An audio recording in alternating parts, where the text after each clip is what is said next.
அஸ்ஸலாமு அலைக்கும். இப்போ போர் நடக்குது இல்லையா பாலஸ்தீனத்தில். அப்போ எல்லாம் ஒரு முஸ்லீம்களுக்கு கஷ்டம் வந்தால் இன்னொரு முஸ்லீம்களுக்கு அதில் அவங்களுக்கு பொறுப்புதாரி தான். அப்போது எல்லா முஸ்லீம்களும் முஸ்லீம் நாடுகளும் இதை பற்றி எதுவுமே பெருசாக எடுத்துக்காமல் பேசாமல் இருக்கிறாங்களே, இதை பற்றி எல்லாம் நம்மளை குற்றம் பிடிப்பானா பிடிக்க மாட்டானா? சரி, அதாவது சகோதரி என்ன கேட்குறாங்கன்னா, இப்போ பலஸ்தீனில் பயங்கரமான யுத்தம் என்ன செய்கிறது நடக்கிறது.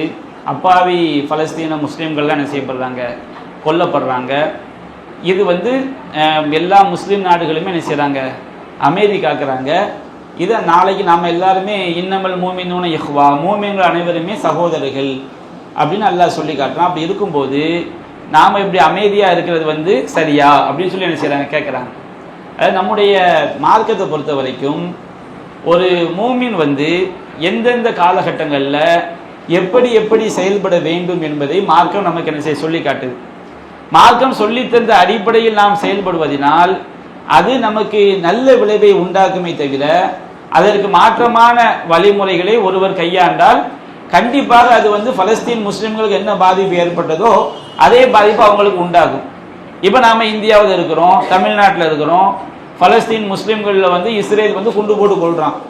இப்போ நாம் என்ன செய்ய முடியும், என்ன செய்ய நம்மால் முடிந்து விடும், அதை யோசிக்கணுமா இல்லையா? நாம் என்ன பண்ண முடியும்? அது அதாவது சகோதரிக்கா நான் சொல்லலை, இந்த மாதிரி யாராவது வாதம் வச்சாங்கன்னா அவங்க அதுக்கு பதில் சொல்லணும். என்ன பதில் சொல்லணும்னா, நம்மால் என்ன செய்ய முடியும் என்பதை என்ன செய்ய வேண்டும், பதில் சொல்ல வேண்டும். ரெண்டாவது நம்முடைய மார்க்கத்தை பொறுத்த வரைக்கும் நபிகள் நாயகம் ஸல்லல்லாஹு அலைஹி வஸல்லம் நம்முடைய வாழ்க்கையில் நமக்கு மிக தெளிவான ஒரு வழிகாட்டுதல் என்ன செய்கிறது இருக்கிறது. என்ன வழிகாட்டுதல்? நபிகள் நாயகம் ஸல்லல்லாஹு அலைஹி வஸல்லம் மக்கா வாழ்க்கை. மக்கா வாழ்க்கையில் சஹாபாக்கள் முஸ்லிம்கள் மிக கொடூரமாக என்ன செய்யப்பட்டார்கள், கொடுமைப்படுத்தப்பட்டார்கள். நபிகள் நாயகம் ஸல்லல்லாஹு அலைஹி வஸல்லம் இங்கே தான் இருந்தாங்க, மக்காவில் தான் அவங்க இருந்தாங்க. மக்காவில் தான் இருந்தாங்க. இஸ்லாத்தை ஏற்ற சஹாபாக்கள் இருந்தாங்க. இன்றைக்கு நாம் எப்படி நாடுகளில் சிறுபான்மை மக்களாக நம்மால் ஒன்றுமே செய்ய முடியாத நிலையில் இருக்கிறோமோ அதே போன்ற நிலையில் யார் இருந்தார்கள், மக்காவாக்கி நபிகள் நாயகம் ஸல்லல்லாஹு அலைஹி வஸல்லம் அவர்கள் இருந்தார்கள். நபிகள் நாயகத்துடைய கண் முன்னால் அம்மார் கொடுமைப்படுத்தப்பட்டார். அம்மார் ரலியல்லாஹு அன்ஹு என்ன செய்யப்பட்டாங்க, ரசூலுல்லாஹ்வுடைய கண்ணு முன்னாடி கொடுமைப்படுத்தப்பட்டாங்க. தூரமாக தான். இன்னைக்கு நம்ம பலஸ்தீன் நம்ம கொடுமைப்படுத்தப்பட்ட நம்ம பார்க்கவா செய்யறோம், நம்ம பார்க்கல. ரசூலுல்லாஹ்வுடைய கண்ணு முன்னாடி அம்மார் ரலியல்லாஹு அன்ஹு கொடுமைப்படுத்தப்பட்டார்கள். யாசிர் ரலியல்லாஹு அன்ஹு கொடுமைப்படுத்தப்பட்டார்கள். சுமையா ரலியல்லாஹு அன்ஹா கொடுமைப்படுத்தப்பட்டார்கள். நபிகள் நாயகம் ஸல்லல்லாஹு அலைஹி வஸல்லம் அவங்க கடந்து போகும்போது ரசூலுல்லாஹ் அவங்க வேதனைப்படுத்தப்படுறதை பார்ப்பாங்க. அப்போ யாசிர் ரலியல்லாஹு அன்ஹு கேட்பாங்களா ரசூலுல்லாஹ் பார்த்து, யா ரசூலல்லாஹ் அல் தஹ்ரு ஹாக்கதா, காலமெல்லாம் இப்படித்தான் இருக்குமா? அப்ப ரசூலுல்லாஹ் சொல்ல முடிஞ்ச வார்த்தை என்ன தெரியுமா? இஸ்பிர் யா ஆல யாசிர், யாசிருடைய குடும்பமே நீங்கள் பொறுமையை மேற்கொள்ளுங்க.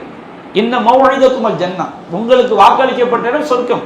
இந்த மார்க்கத்துக்காக நீங்க பொறுமையை மேற்கொண்டால் உங்களுக்கு என்ன கிடைக்கும், சொர்க்கம் கிடைக்கும் நபிகள் நாயகம் சொன்னாங்க. இப்போ நபிகள் நாயகம் ஸல்லல்லாஹு அலைஹி வஸல்லம் அவங்கள்ட்ட போய் உங்களுடைய கொள்கையை ஏற்றுக்கொண்டதுக்காண்டி அவர் என்ன செய்யப்படுறாரு, தீயினால் எடுத்து வேதனைப்படுத்தப்படுகிறார். நீங்க இப்படி சொற்கோள் சொல்லிட்டு தப்பிச்சு போயிட்டு ரசூலுல்லாஹ் கேள்வி வைக்க முடியுமா? அவங்க தான் நமக்கு முன்மாதிரி. அவங்க அல்லாஹ்வுடைய தூதர் என்று ஏற்றுக்கொண்டால் அவங்க முடியாத காலகட்டத்தில் அவங்க எப்படி நடந்து கொண்டார்கள். நபிகள் நாயகம் ஸல்லல்லாஹு அலைஹி வஸல்லம் பிலால் எப்படியெல்லாம் கொடுமைப்படுத்தப்பட்டார். பிலால் என்ன செய்யப்பட்டார், அப்படியே அவர் கழுத்துல கயிற்றை கட்டி மக்காவுடைய சிறுவர்கள் கையில கொடுத்துருவாங்க. ஆடு மாடுகளை இழுத்து செல்வதை போட்டு பிலால் என்ன செய்யப்பட்டார், இழுத்து செல்லப்பட்டார். இது யாரு கண்ணு முன்னாடி நடந்தது? நபிகள் நாயகம் சஹாபாக்கள் கண்ணு முன்னாடி தான் நடந்துச்சு. அப்ப அவங்களால தடுக்க முடிஞ்சதா? தடுக்க முடியல. பிலால் அஹத் அஹத், அல்லாஹ் ஒருவன் அல்லாஹ் ஒருவன் பிலால் சொல்லி கொண்டிருந்தார். நபிகள் நாயகம் அவருக்கு என்ன சொல்ல முடியும், பொறுமையை தான் சொல்ல முடிஞ்சது. சுஹைப் ரலியல்லாஹு அன்ஹு அவர்கள் கொடுமைப்படுத்தப்பட்டார்கள். அதே போன்று பல சஹாபாக்கள் பல்வேறு விதமான துன்பங்களுக்கு என்ன செய்யப்பட்டார்கள், உள்ளாக்கப்பட்டார்கள். அப்ப நபிகள் நாயகம் ஸல்லல்லாஹு அலைஹி வஸல்லம் அவர்களுக்கும் சஹாபாக்களுக்கும் மக்கா வாழ்க்கையில் குர்ஆன் சொன்னது என்ன, நீங்கள் பொறுமையை மேற்கொள்ளுங்கள். எந்த அளவிற்கு சொன்னோம்னா, நபிகள் நாயகம் ஸல்லல்லாஹு அலைஹி வஸல்லம் அவர்களை திட்டுவது ஏசுவது குஃபுர். ஆனால் மக்கா வாழ்க்கையில் நபிகள் நாயகம் ஸல்லல்லாஹு அலைஹி வஸல்லம் அவர்களை சஹாபாக்கள் கண் முன்னாடி திட்டினார்கள், மிக கேவலமாக பேசினார்கள். அப்ப அல்லாஹ் சொன்னான், குர்ஆன் திருமறை குர்ஆன் அல்லாஹ் சொல்லினான், வல தஸ்மவுன்ன மினல்லதீன ஊத்துல் கிதாப மின் கப்லிக்கும் வ மினல்லதீன அஷ்ரகு அதன் கஸீரா, உங்களுக்கு முன்னால் வாழ்ந்த வேதக்காரர்கள் யூத கிறிஸ்தவர்களிடமிருந்தும் வ மினல்லதீன அஷ்ரகு, மக்காவில் வாழக்கூடிய முஷ்ரிக்கின்களிடமிருந்தும் ஏராளமான தொந்தரவுகளை செவியுறுவீர்கள். ரசூலா பற்றி கேவலமாக பேசுவான், இஸ்லாத்தை பற்றி கேவலமாக பேசினா வெறுக்கத்தக்க பல வார்த்தைகளை செவியுறுவீர்கள். பலாயின் தஸ்பீரு, நீங்கள் பொறுமையை மேற்கொண்டால், வதத்தகு, நீங்கள் அல்லாஹ்வை அஞ்சினால், ஃபஇன்ன ذلك மின் அஸ்மில் உமூர், அதுதான் உறுதிமிக்க காரியம் என்று அல்லாஹ் என்ன செய்கிறான் குறிப்பிடுகின்றார். அதே மாதிரி நபிகள் நாயகம் ஸல்லல்லாஹு அலைஹி வஸல்லம் அவங்கள்ட்ட வந்து ஹப்பாப் ரலியல்லாஹு அன்ஹு அவங்க கடுமையான வேதனைக்கு உட்படுத்தப்பட்டு நபிகள் நாயகம் ஸல்லல்லாஹு அலைஹி வஸல்லம் அவங்கள்ட்ட வர்றாங்க.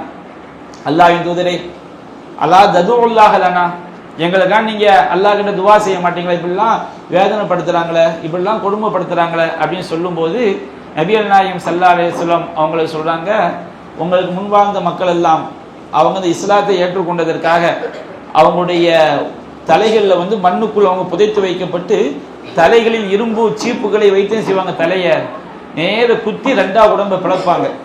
அவங்களுடைய எலும்புகளும் சதைகளும் அப்படியே பீத்து எரியப்பட்டது. இதுவெல்லாம் அல்லாஹ்வுடைய மார்க்கத்தை விட்டு திசை திருப்பி விடவில்லை. அவங்கள வந்து மார்க்கத்தை விட்டு அவங்க இந்த கொடுமைகளை பார்த்து மார்க்கத்தை விட்டு அவங்க என்ன செய்ய வெளியே போயிடல. நீங்க பொறுமையா இருங்க, ஒரு காலம் வரும் அல்லாஹ் செய்வான் இந்த மார்க்கத்தை முழுமைப்படுத்துவான் என்று சொல்லி அவங்க கஷ்டப்படும் போது நபிகள் நாயகம் ஸல்லல்லாஹு அலைஹி வஸல்லம் அவர்கள் ஆறுதல் தான் சொன்னார்கள். பல்லாண்டுகள் மக்கா வாழ்க்கையில பல்லாண்டுகள் சஹாபாக்கள் கொடுமைப்படுத்தப்பட்டாங்க. அந்த நாட்டில் வாழ முடியாம அபிசீனியாவிற்கு சென்றார்கள். அபிசீனியா என்பது முழுக்க முழுக்க மக்காமா நகரம், அது ஒரு பாலைவன தேசம் என்று சொன்னா அபிசீனியா வந்து சீதோசன நிலை, காலநிலை மாற்றம், உணவு என்பது உணவு பழக்க வழக்கம் முழுக்க முழுக்க மாற்றம், மொழி தெரியாத தேசம்.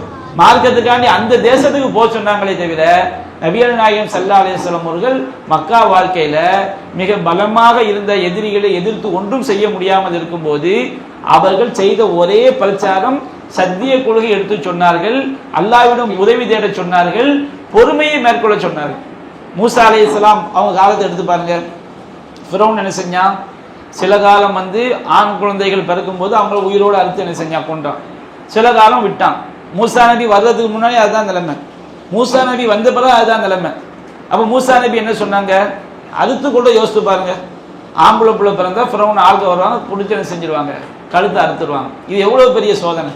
குர்ஆன் அல்லாஹ் சொல்லி காட்டினா இல்லையா, வைது நஜ்ஜைனாக்கும் மின் ஆலி ஃபிரௌன யஸூமுனக்கும் சூ அலாதாப், ஃபிரௌனுடைய கூட்டத்தாரிடமிருந்து உங்களை நாம் காப்பாற்றினோம், மிக பயங்கரமான வேதனையால் அவன் உங்களை வேதனைப்படுத்தி கொண்டிருந்தான். இது அபிஹூன அப்னாக்கும் யஸ்தஹியூன் நிசாக்கும், உங்களுடைய ஆண் மக்களை அறுத்து கொன்றான். கொஞ்சம் பேரை விட்டுருவான், அவன் நினைச்சா விடுவான் கொஞ்ச காலம், அவன் நினைச்சா என்ன செய்வான், ஆம்பளை பிள்ளைய தான் பிடிச்சி அறுத்து என்ன செஞ்சா கொண்டான். வயஸ்தஹியூன நிசாக்கும், பெண்களை மட்டும் என்ன செய்தான், உயிரோடு வாழ வைத்தான். இன்னஃபி தாலிக இந்த பலாவும் ரப்பிக்கும் அலீம், இதுல உங்கள் இறைவனிடமிருந்து உங்களுக்கு மிகப்பெரிய சோதனை இருந்தது. அந்த இஸ்ரவேலர் சமுதாயத்துக்கு ஆண் மக்களை ஃபிரௌன் நீண்ட நெடுங்காலம் அறுத்தறுத்து கொண்டான. ஃபிரௌன் மூசா நபி பிறந்து வளர்ந்து நபியாகி ஃபிரௌனை எதிர்க்கிறதுக்கு எத்தனை காலம் ஆச்சு யோசித்து பாருங்க.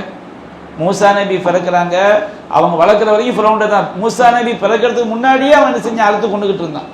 மூசா நபி பிறந்து அவங்க இளமை பருவம் வரைக்கும் ஃபிரௌன்ட தான் வளர்றாங்க. அதுக்கு ஒரு கொலை பண்ணி மதியம் தேசத்துக்கு போயிடுறாங்க, அங்க போய் 10 ஆண்டு வாழ்றாங்க. அதுக்கு பிறகு ஃபிரௌன் திரும்ப வந்து அவனுக்கு மார்க்கத்தை எடுத்து சொல்றாங்க. அதுக்கு பிறகு பல்லாண்டுகள் கழித்து தான் அவங்க இஸ்ரவேலர் சமுதாயத்தை அழைத்து கொண்டு செல்லும் பொழுதுதான் கடல்ல மூழ்கடிக்கப்பட்டு என்ன செய்றாங்க, ஃபிரௌன் கூட்டம் அழிக்கப்படுறாங்க. இவ்வளவு ஆண்டு காலம் அந்த வேதனை அவங்களுக்கு நடந்துச்சு. இது யாருடைய நாட்டம்னு அல்லாஹ் சொல்றான், அல்லாஹ்வுடைய நாட்டம். அவன் மூசா நபி வந்து இந்த மார்க்கத்தை பிரச்சாரம் பண்ணும்போது அந்த இஸ்ரவேலர் சமுதாய மக்கள் என்ன செய்றாங்க, மூசாவே நீ வருவதற்கு முன்னாடி இந்த துன்பம் நடந்துச்சு, நீங்க வந்த பிறகு தான் நடக்குது, நீ உன்னுடைய அல்லாஹ்வுடைய தூதர்னு சொல்றீங்க. அவங்களுடைய கருத்து அதுதான், அது நேரடியா இல்ல குர்ஆன்ல. நீ வந்த பிறகு இதான் நடக்குன்னு என்ன அர்த்தம், நீங்க அல்லாஹ்வுடைய தூதர்னு சொல்றீங்க, வந்த பிறகு தடுத்திருக்க வேண்டாமா அப்படின்னு சொல்லும்போது மூசா நபி என்ன சொன்னாங்க, வஸ்பிரு, பொறுமையை மேற்கொள்ளுங்கள், வஸ்தஈன் பில்லாஹ், அல்லாஹ்விடம் என்ன செய்யுங்கள், உதவி தேடுங்கள். இன்னல் அர்தலில்லாஹ், பூமி என்பது யாருக்குரியது, அல்லாஹ்வுக்குரியது. யூரிசுஹா மயஷா, தான் நாடியோரை அல்லாஹ் பூமிக்கு அதிபதியாக்குவான், அல்லாஹ் அதிபதி ஆக்கி காட்டுவான். அப்போ ஒன்றை விளங்கிடுங்க, நம்ம வந்து அவர்களுக்காக பிரார்த்தனை செய்யக்கூடிய பொறுமையை மேற்கொள்ளக்கூடிய நிலையில தான் நம்ம இருக்கிறோம். வேற எதையும் நம்ம என்ன செய்ய முடியாது. நம்ம பக்கத்தில் அப்படி ஒரு அழிவு நடந்தாலும் நம்ம என்ன செஞ்சிட முடியும். அயோத்தியில் பாபர் மசூதியை இடிச்சாங்க, இந்தியாவில் 20 கோடி முஸ்லீம்கள் இருக்கிறோம், நம்ம என்ன செய்ய முடிஞ்சது, தடுக்க முடிஞ்சதா? இன்னும் பல கோயில்களுக்கு வந்து திட்டம் தீட்டிக்கிட்டு இருக்கிறாங்க, நம்ம என்ன செய்ய முடிஞ்சது? அப்ப இஸ்லாம் என்ன சொல்லுது, நமக்கு முடியாத காலகட்டத்தில் நாம் பொறுமையை மேற்கொள்ள வேண்டும். பொறுமை என்றால் கோழைத்தனம் அல்ல, அதை கண்டுகொள்ளாமல் இருப்பதல்ல. அல்லாஹ் சொல்கின்றான், இன் தன்சுருல்லாஹ யன்சுருக்கும், நீங்க அல்லாஹ்விற்கு உதவி செய்தால் அல்லாஹ் உங்களுக்கு உதவி செய்வான். நாம் அல்லாஹ்விற்கு உதவி செய்யறதுன்னா என்ன அர்த்தம்? நாம் அல்லாஹ்விற்கு உதவி செய்யறதுன்னா அல்லாஹ்வுடைய மார்க்கத்தை சரியாக பின்பற்றுவது. அல்லாஹ்வுடைய மார்க்கத்தை நம்ம சரியாக பின்பற்றினால் பத்ர் சஹாபாக்களுக்கு எப்படி அல்லாஹ்வுடைய உதவி வந்ததோ, உஹது யுத்தத்தில் எப்படி அல்லாஹ்வுடைய உதவி வந்ததோ, ஹந்தக் யுத்தத்தில் எப்படி அல்லாஹ்வுடைய உதவி வந்ததோ, எல்லா யுத்தங்களிலும் 23 ஆண்டு காலத்தில் நபிகள் நாயகம் எப்படி மிகப்பெரிய சாம்ராஜ்யத்தை உண்டாக்கி காட்டினார்களோ அல்லாஹ்வுடைய உதவி நமக்கு கிடைக்கும். இன்றைக்கு நாம பலஸ்தீனில் கொல்லப்படுறாங்க கவலைப்படக்கூடிய இஸ்லாமிய சமுதாயம், அல்லாஹ்விற்கு நாம் உதவி செய்கிறோமா? அல்லாஹ்வுக்கு நாம் என்ன உதவி செய்ய போறோம்? அவங்களுடைய மார்க்கத்தை பின்பற்றுறது தான். என்னத்தை நாம பின்பற்றணும் யோசித்து பாருங்க. ஒரு கல்யாணம் நடந்தால் பெண்கள் எல்லாம் இஸ்லாமிய வரம்புகளை குழி தோண்டி புதைக்கக்கூடிய வகையில திருமணத்துல குத்து டான்ஸ், எல்லா விதமான அனாச்சாரங்களையும் இந்த சமுதாயம் அரங்கேற்றி கொண்டிருக்கிறது. தர்கா வழிபாடுங்கிற பேரில் எல்லா விதமான அனாச்சாரம் சமுதாயம் அரங்கேற்றி கொண்டிருக்கிறது. ஐங்கால தொழுகை பள்ளிவாசல்ல பாங்க சொல்லப்படுகிறது. எத்தனை முஸ்லிம்கள் பள்ளியில போய் தொழக்கூடியவங்களா இருக்கிறாங்க? எத்தனை பேர் அல்லாஹ் ரசூல் சொன்ன அடிப்படையில் வாழக்கூடிய சமுதாயமாக நாம் இருக்கிறோம்? இந்தியாவில் அப்படி இருக்கிறோமா? பட்டியை விட்டு மகிழ்ந்த முஸ்லிம் எத்தனை பேரு? வரதட்சணை கொடுமை எத்தனையோ குடும்பங்கள்ல வந்து பெண் வீட்டார கசக்கி புளிந்து வரதட்சணை என்ற பெயரில் லட்சங்களையும் கோடிகளையும் வாங்கி ஒரு பெண்களை வந்து கொடுமைப்படுத்துறாங்களே, பெண்களே அது காரணமா இருக்கிறாங்களே. அல்லாஹ் ரசூல் சொன்னபடி வாழக்கூடிய சமுதாயமா இருக்கிறோமா? ஒரு பெண்ணை விவாகரத்து செய்யும் போது என்னென்ன அநியாயம்லாம் நடக்குது? இதை நாம அல்லாஹ் ரசூல் சொன்னபடி வாழக்கூடிய சமுதாயமா இருக்கிறோம். எதுல நாம அல்லாஹ் ரசூல் சொன்னபடி வாழணும் யோசித்து பாருங்க. அல்லாஹ்வுடைய உதவி எப்போ கிடைக்கும்? கவலைப்பட்டா மட்டும் போதுமா? இன் தன்சுருல்லாஹ் யன்சுருக்கும் ஸப்பித் அக்தாமக்கும். அல்லாஹ்க்கு நீங்க உதவி செஞ்சா அல்லாஹ் உங்களுக்கு உதவி செய்வான். உங்களுடைய பாதங்களை அல்லாஹ் உறுதிப்படுத்துவான். மார்க்கம் சொல்லி காட்டுது. அப்ப இன்றைக்கு பலஸ்தீன்ல உள்ள முஸ்லிம்கள் நம்ம அதான் சொல்றோம். அந்த மக்கள் அவங்க நம்ம போய் சொல்ல அவங்க காது கெட்டுமான்னு தெரியல. அங்க ஆலிம்கள் என்ன சொல்றாங்க? மார்க்க அறிஞர்கள், நீங்க பொறுமையை மேற்கொள்ளுங்க, அல்லாஹ்வுடைய மார்க்கப்படி நடங்க. அல்லாஹ்வுடைய மார்க்கப்படி நடந்தால் கண்டிப்பாக அல்லாஹ்வுடைய உதவி என்ன செய்யும்? கிடைக்கும். அப்ப நாம செய்ய வேண்டியது அவர்களுக்காண்டி துவா, பொறுமையை மேற்கொள்வது. நாம வேறு வேறு வழிகளை யாராவது கையாண்டு கொண்டு போய் போனோம்னா ஒன்று வந்து என்ன செய்யும்? 10ஆக மாறும். இப்போ அப்படிதான் நடக்குது. யாராவது பலஸ்தீனில் போய் போராடணும்னு சொன்னோம்னா நேராக வந்து என்ன செய்யும்? அரசாங்கம் வந்து நிற்கும், குடும்பம் பொண்டாட்டி புள்ள எல்லாத்தையும் கைது பண்ணி UAPA சட்டத்தில் உள்ள கொண்டு போய் அடைப்பான். அது ஜாமீன் எடுக்கிறதுக்கு பல கோடி என்ன செஞ்சிடும்? செலவாயிரும். திரும்ப வாழ்க்கை அவ்வளவுதான். நம்ம நாடுல வந்து அப்படித்தானே இருக்குது நாட்டுடைய நிலைமைகள். அப்போ அதனால வந்து இன்றைய மாதிரி நம்ம ஒரு சிறுபான்மை மக்களாக இருக்கும் பொழுது ஒரு அநியாயம் நடந்தால் நாம் செய்ய வேண்டியது நம்மை நாம் சீர்படுத்திக் கொள்ள வேண்டும். நம்ம இன்னும் மார்க்கத்தில் உறுதியாகணும். தொழுகை இல்லாத மக்கள் தொழுகையை பேண வேண்டும். அல்லாஹ் தடுத்த ஹராமான காரியங்களை விலகிக் கொள்ள வேண்டும். அனாச்சாரங்களை தவிர்க்க வேண்டும். நபிகள் நாயகம் எப்படி ஒரு உன்னத சமுதாயத்தை உருவாக்கிட்டு போனாங்களோ அது போன்று சமுதாயமாக நாம் மாறினோம் என்று சொன்னால் அல்லாஹ்வுடைய உதவியை கண் முன்னால் பார்க்கலாம். யஹ்ஃபதுல்லாஹ் நபிகள் நாயகம் சொல்றாங்க, அல்லாஹ்வுடைய விஷயத்தில் நீங்கள் சரியாக நடந்து கொள்ளுங்கள். யஹ்ஃபதுக, அல்லாஹ் உங்களை பாதுகாப்பான். யஹ்ஃபதுல்லாஹ், அல்லாஹ்வுடைய விஷயத்தில் நீங்கள் சரியாக நடந்து கொள்ளுங்கள். தஜிதுஹு துஜாஹக், அல்லாஹ்வுடைய உதவியை நீங்கள் கண் முன்னால் காண்பீர்கள். லவ் அன்னல் உம்மத இதா இஜ்தமஉ அலா யதுர்ருக பிஷையின், இந்த ஒட்டுமொத்த சமுதாயம் ஒன்று சேர்ந்து உனக்கு ஏதாவது பாதிப்பு உண்டாக்க நாடினால் எல்லோருக்க இல்லா பிஷையின் கத்தபகுல்லாஹு லக், அல்லாஹ் உனக்கு விதித்ததை தவிர எந்த பாதிப்பும் அவர்கள் உண்டாக்கி விட முடியாது. அவர்கள் அனைவரும் ஒன்று சேர்ந்து அல்லாஹ் உனக்கு உண்டாக்க நினைத்த ஒரு கேட்டை தடுக்க நினைத்தால் அவர்கள் அல்லாஹ் உனக்கு உண்டாக்கிய எந்த கேட்டையும் என்ன செய்ய முடியாது? தடுக்க முடியாது. அல்லாஹ் நமக்கு என்ன கஷ்டம் நாடி இருக்கிறானோ அது நமக்கு நடந்தே தீரும். நபிகள் நாயகம் சொல்லி காட்டுறாங்க, அல்லாஹ் சொல்வதாக, மன் ஆதாலி வலியன், அல்லாஹ் சொல்றான், என்னுடைய நேசரை யார் பகைக்கிறானோ பகத் ஆதம் துஹு பில்ஹர், என்னுடைய நேசர்கிட்ட ஒருத்தன் பகமை பாராட்டினா அந்த நேசரை பகைக்கக்கூடிய அந்த எதிரியோடு நான் போர் பிரகடனம் செய்கிறேன். நாம் அல்லாஹ்வுடைய நேசராக இருந்தால் நமக்காக அல்லாஹ் நம்முடைய எதிரி அல்லாஹ் அழிப்பான். அல்லாஹ் சொல்லி காட்டுறான். நாம என்ன செய்யணும்? அல்லாஹ் சொல்லுகின்றான், மாயு கர்ரிபுனி அபுதி, என்னுடைய அடியான் என்னை நெருங்க வேண்டும் என்றால் நான் எதை கட்டாய கடமையாக இருக்கிறேனோ, கட்டாய கடமையாக அல்லாஹ் எதை ஆக்கியிருக்கிறானோ அதை செய்யாமல் அல்லாஹ்வை நெருங்க முடியாது. கடமையான தொழுகையை தொழணும், கடமையான நோன்பு நோக்கணும், கடமையான ஜக்காத்தை கொடுக்கணும், நமக்கு சக்தி இருந்தால் கடமையான ஹஜ்ஜை செய்யணும். எல்லாத்துக்கும் மேலே தௌஹீதில் கரெக்டாக இருக்கணும். அதுதான் அல்லாஹ் கடமையாக்கின முழு முதல் விஷயம். கடமையை நாம் செய்யும் போது அல்லாஹ் நம்மை நேசிக்கிறான். வலா யஸாலு அப்திய தகர்ரபு இலைய பின் நவாஃபில், கடமையை செஞ்ச பிறகு நஃபிலான வணக்கங்களை நாம் செய்யும் பொழுது கடமையான தொழுகையை தொழணும், சுன்னத்தான தொழுகையை தொழணும், கடமையான நோன்பு நோக்கணும், சுன்னத்தான நோன்புகளை நோக்கணும், கடமையான சக்காத்தை கொடுக்குறோம், சுன்னத்தான தர்மங்களை நம்ம செய்கிறோம். இந்த மாதிரி கடமையை செஞ்சு சுன்னத்தையும் நாம் செய்யும் போது அல்லாஹ் என்ன செய்கின்றான், ஹத்தா யுஹிப்பஹு, இறுதியாக அந்த அடியானை நான் நேசித்து விடுகிறேன். ஃபைதா அஹபப்துஹு, அந்த அடியானை நான் நேசித்து விட்டால் ஃபகுந்து ஸமஅஹு அல்லதி யஸ்மஉ பிஹி வ பஸரஹு அல்லதி யுப்சிரு பிஹி வ யதஹு அல்லதி யப்திஷு பிஹா வ ரிஜ்லுஹு அல்லதி யம்ஷி பிஹா, அவன் பார்க்கக்கூடிய கண்ணாக, அவன் கேட்கக்கூடிய காதாக, அவன் பிடிக்கக்கூடிய கையாக, அவன் நடக்கக்கூடிய காலாக நான் மாறிவிடுகிறேன். ஒரு சமுதாயம் ஒரு அடியான் கடமையை செஞ்சு நஃபிலான வணக்கங்களை செஞ்சா நம்முடைய கண்களை, காதுகளை, கைகளை, கால்களை பாதுகாக்கக்கூடிய பொறுப்பை, நம்மை பாதுகாக்கக்கூடிய பொறுப்பை யார் ஏற்றுக்கொள்கிறான்? அல்லாஹ் ஏற்றுக்கொள்றான். அல்லாஹ் எப்ப ஏற்றுக்கொள்கிறான்? ஃபைதா சஅலனி, அவன் என்னிடம் கையேந்தி கேட்டால் லஊத்தியன், அவனுக்கு நான் கொடுப்பேன். வலைன் இஸ்தஆதனி, அவன் என்னிடம் பாதுகாப்பு தேடினால் லஉஈதன்னு, அவனுக்கு நான் பாதுகாப்பை வழங்குவேன். அல்லாஹ் சொல்றான். அல்லாஹ் நம்முடைய கண்ணா, கையா, காலா மாத்தா என்ன அர்த்தம்? அல்லாஹ்ட கையேந்தி அல்லாஹ் அநியாயம் பண்ணா காப்பாத்துன்னு நம்ம சொல்லிட்டே வச்சுக்கிடுங்க, உடனடியாக அல்லாஹ்வுடைய உதவி கிடைக்கும். எப்படி குகையில மாட்டின அந்த 3 தோழர்கள், 3 குகைவாசிகள் குகையில மாட்டிக்கிறாங்களா இல்லையா? அது அவங்க துவா நாம நினைக்கிறோம் துவா கேட்டா 10 வருஷம் கழிச்சு நடக்கும், அப்படிலாம் கிடையாது. துவா கேட்டா மறு வினாடியும் நடக்கும். எப்ப நடக்கும்? நம்ம அல்லாஹ்வுடைய நேசர்களாக இருந்தால், அல்லாஹ் சொன்ன ஹலால் ஹராமை பேணி நடந்தால். குகைக்குள்ள மாட்டிக்கிறாங்க, இறைவா நான் இந்த மாதிரி நல்ல காரியம் செஞ்சு என்னை காப்பாத்தினா, மறு வினாடி அந்த துவா செஞ்ச மறு வினாடி கல் அகண்டுச்சா இல்லையா? அந்த துவா செஞ்ச மறு வினாடி 2வது நபர் செஞ்ச துவா கல் அகண்டுச்சா இல்லையா? 3வது நபர் செஞ்ச துவாவுக்கு பாறை உருண்டு கீழே விழுந்ததா இல்லையா?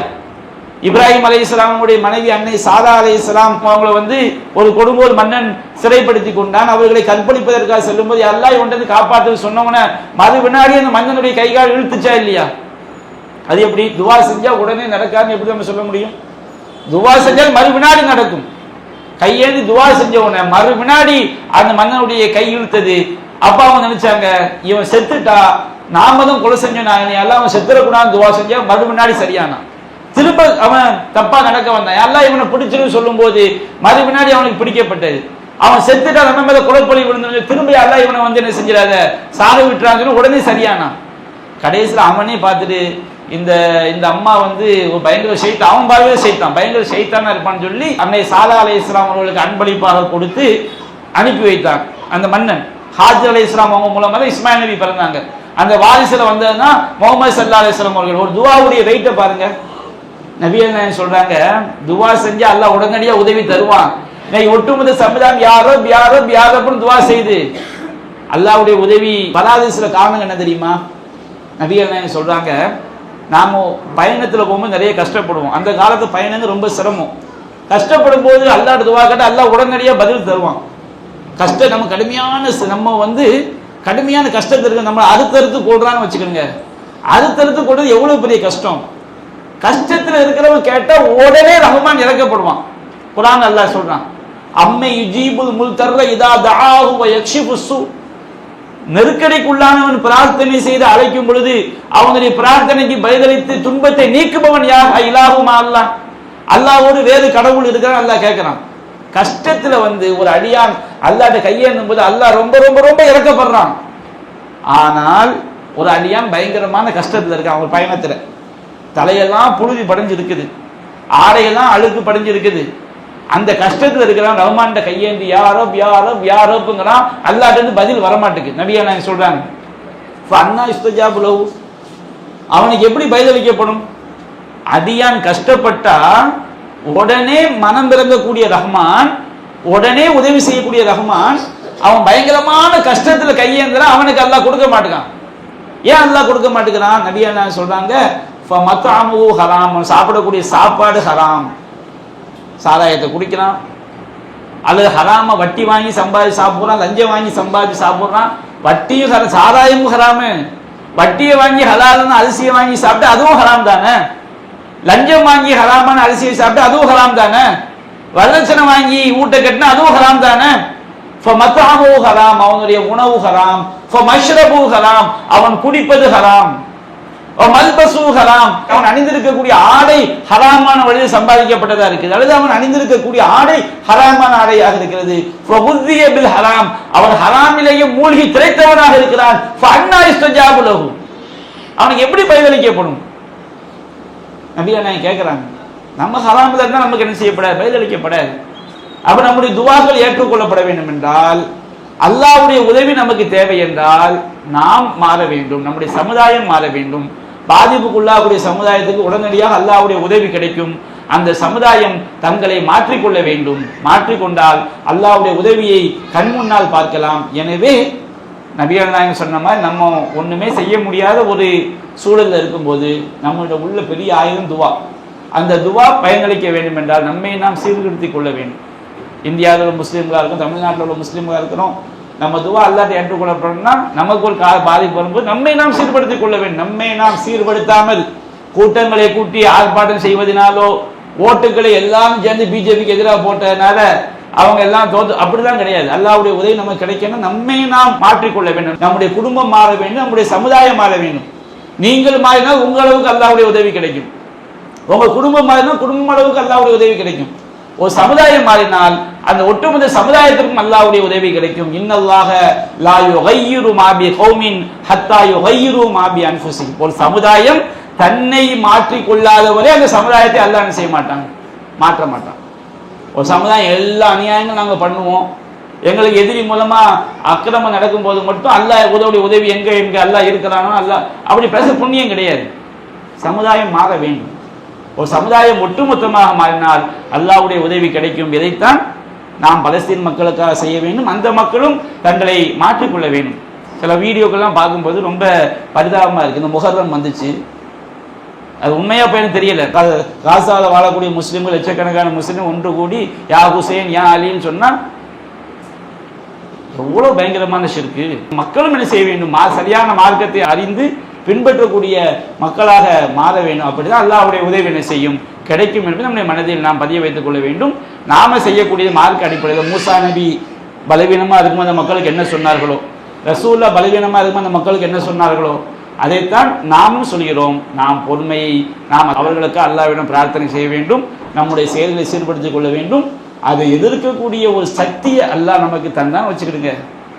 நாம நபிகள் நாயகம் வெளி மக்காவில் போய் ஒரு ஆட்சி அமைத்து அவங்க ஒரு பெரிய மெஜாரிட்டியாக வரும்போது முஸ்லிம்கள் இழைக்கப்படக்கூடிய அநீதிக்காக எதிராக எப்படி அவங்க போர் தொடுத்தார்களோ, அடக்கி ஆண்டார்களோ, அது போன்று அல்லாஹ் தந்தால் நமக்கு என்ன செய்யும், நாம் அதை செய்யலாம். இறைவன் அது போன்ற ஒரு நிலையை நமக்கு தருகின்றவை நாம் பொறுமையை மேற்கொள்ள வேண்டும். அல்லாஹ்விடம் என்ன செய்ய வேண்டும், உதவி தேட வேண்டும். இதுதான் இஸ்லாம் சொல்லக்கூடிய வழிமுறை என்பதை நாம் மனதில் கொள்ள வேண்டும். இஸ்லாம் மற்றும் சமுதாய செய்திகளை அறிந்து கொள்ள தமிழ்நாடு தௌஹீத் ஜமாஅத் யூடியூப் பக்கத்தை உடனடியாக சப்ஸ்கிரைப் செய்து கொள்ளுங்கள். மேலும் பெல் பட்டனையும் கிளிக் செய்து கொள்ளுங்கள்.